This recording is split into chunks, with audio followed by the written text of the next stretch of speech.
Pada video kali ini kelompok kami akan menyampaikan tentang materi mengenai keamanan sistem operasi. Kelompok kami terdiri dari saya Abil dengan NIM 2465094. Saya Astia Yudianingsi dengan NIM 2465055. Saya Wodi Desa Smita dengan NIM 2465083. Saya Valen Alvina dengan NIM 2465095. Kita masuk ke pembahasan yaitu sistem operasi.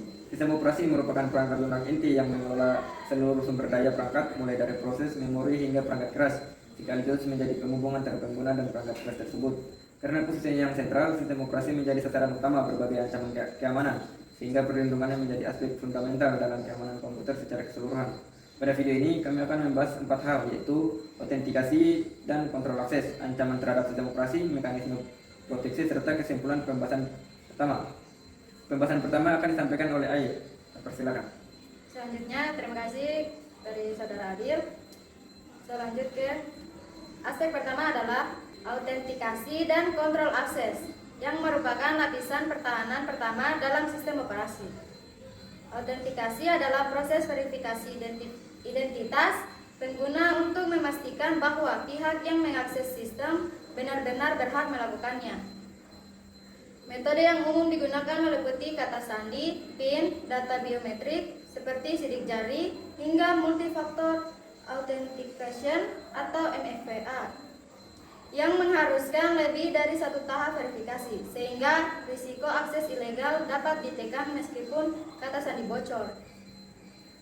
Setelah autentikasi berhasil, sistem operasi menerapkan kontrol akses untuk menentukan hak dan batasan tindakan pengguna.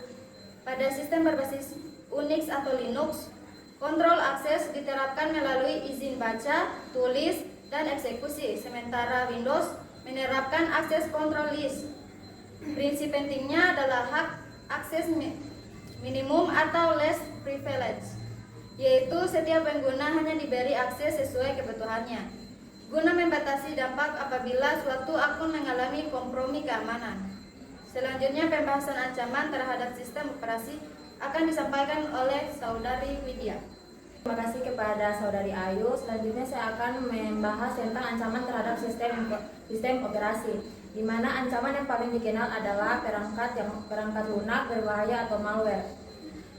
Yang terbagi menjadi beberapa jenis, yaitu virus yang menyisipkan diri ke berkas lain, kemudian worm yang menyebar mandiri melalui jaringan, yang ketiga itu trojan yang menyamar sebagai perangkat lunak sah, serta ransomware yang menginskripsi data korban dan menuntut ketebusan. Selain malware, terdapat serangan teknis seperti privilege escalation, yaitu upaya memperoleh hak akses lebih tinggi dari seharusnya, dan buffer overflow, yaitu memanipulasi program dengan data yang melebihi kapasitas memori sehingga dapat dieksploitasi. Ada pula rootkit yang menyembunyikan aktivitas berbahaya agar sulit terdeteksi. Sebagai ilustrasi, insiden ransomware WannaCry pada tahun 2017 melumpuhkan ratusan ribu komputer di lebih dari 150 negara. Akibatnya banyak sistem yang belum menerapkan pembaruan keamanan yang sebenarnya sudah tersedia.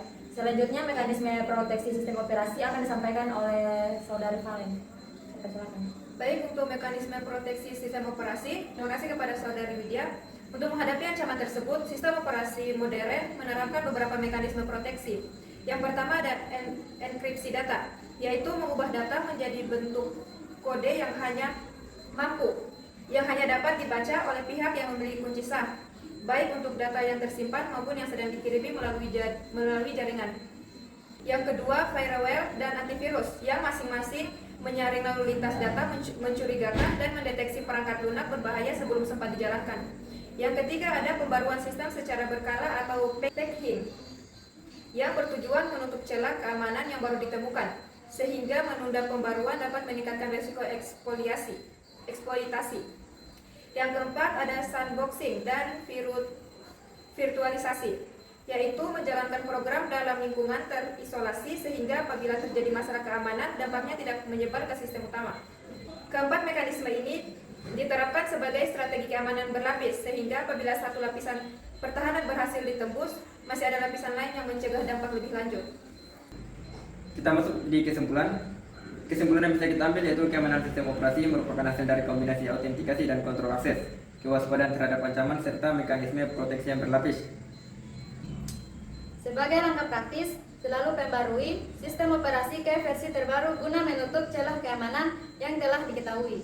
Gunakan kata sandi yang kuat dan berbeda pada setiap akun untuk meminimalkan resiko yang tidak dapat dipastikan keabsahannya. Berhati-hatilah dalam mengakses tautan maupun memasang perangkat lunak dari sumber yang tidak dapat dipastikan keabsahannya. Demikian penerapan dari kelompok kami mengenai keamanan sistem operasi. Terima kasih atas perhatiannya. Wassalamualaikum warahmatullahi wabarakatuh.